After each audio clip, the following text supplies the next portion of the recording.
Rivalries exist everywhere, whether it be sports, movies, people, countries, and or video games. I'm sure you could find many more examples of this, but today we're here to talk about video games. Rivalries in video games isn't just something that occurs between titles like PUBG and Fortnite. Often you will find entire genres and subgenres taking aim at each other simply for the purpose of being able to say, hey, you know what? I'm better than you. In the racing game genre, this is no exception, as some people prefer simulation racers, others prefer arcade-style racers, and some sit right on the middle. But today we're here to answer the real question. Which one is better? Is it a simulation racer, or is it an arcade racer? Or is there really a king, or even a purpose for this fight at all?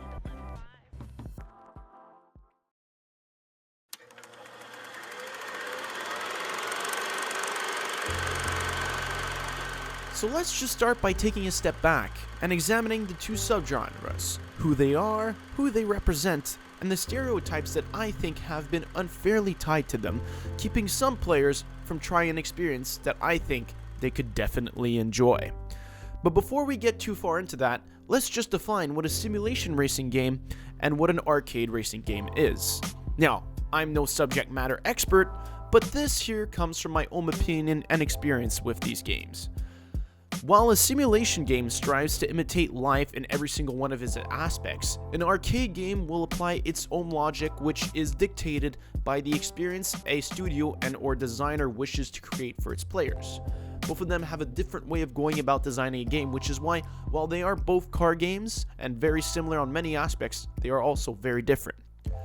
I have a feeling that people assume that because an arcade game is designed for fun over realism, that they can't be competitive.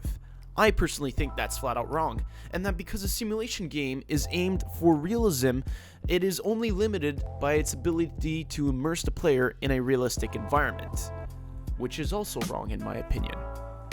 When looking at arcade games or simulation games, all players are racing with the same parameters. No one has an advantage over another.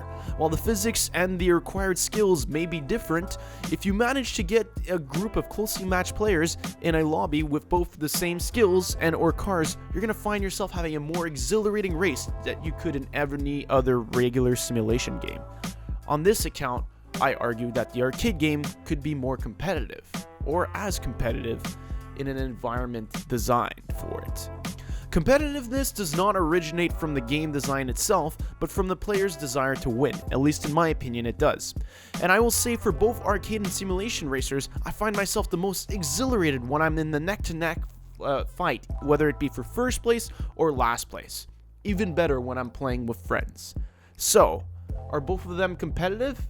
Not necessarily. I feel like people don't give arcade games the credit they do. Even the developers, I feel, are missing out on an opportunity there. But we'll touch on that later.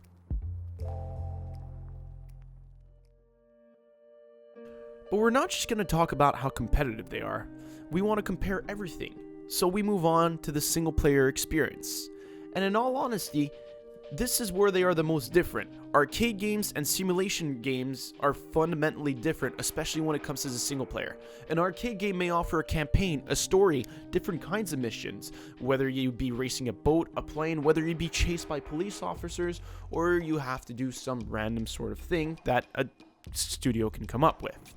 When looking at a simulation game, you're very limited in what you can do. Sure, you can have a drag race here or a Top Gear challenge there to spice it up, but it is very much a fundamental experience, and it is for very different players. This is the one aspect that I think cannot cross over from one player to another if someone is very much locked in one category. And while the single player may be really important, I really think these games make it and or break it in the multiplayer. If there's something to be said about racing games, is that the multiplayer is where I think their life cycle is decided, whether it is successful or unsuccessful. Recent example of failures in this, in my opinion, would be Need for Speed Payback and Forza Motorsport 7 in its launch state. Both games I haven't touched since, because when I was looking for that multiplayer experience, it simply wasn't there and it failed to catch me on board to stay with it. I wished arcade racing games did a better job of offering a more competitive online racing experience. This might not apply to all the games in the world, but the ones I have had experiences with suffer from this issue. And simulation games. Why don't you take the opportunity and offer players more opportunities to goof around, to have fun, create a small open map, an area, something similar to Test Track, but more. We like it, but we always want more. Both arcade games and simulation games have managed to pull some of my funnest times I've ever had in games. Simply put, why? The multiplayer experience. There's nothing more exhilarating than being in a tight-knit race with friends, but it's not all about the race. It's about the fun you can have in the game, the messing around you can do, trying to break it, trying to outperform each other, just listening to the sound of cars. That multiplayer experience is something that I think can be heavily developed on. While the single player is great, that is where I am sold and kept into a game. At the start of this video, I stated a fairly clear goal. It was to say which was better, simulation racing games or arcade racing games. But I have come to a conclusion that I don't think a lot of people expected to encounter. It's not that both games genres are good, which they are. And it's not that it depends on the player, which it does. I'm contradicting myself a lot. Stay in touch here. The conclusion that has come to mind for me is that both genres have a lot to learn from each other. I find that both genres are good, yes, and I'll go back on what I said. It does depend on the player, whether or not you prefer one genre or another. But what I think there is the most is missed opportunities.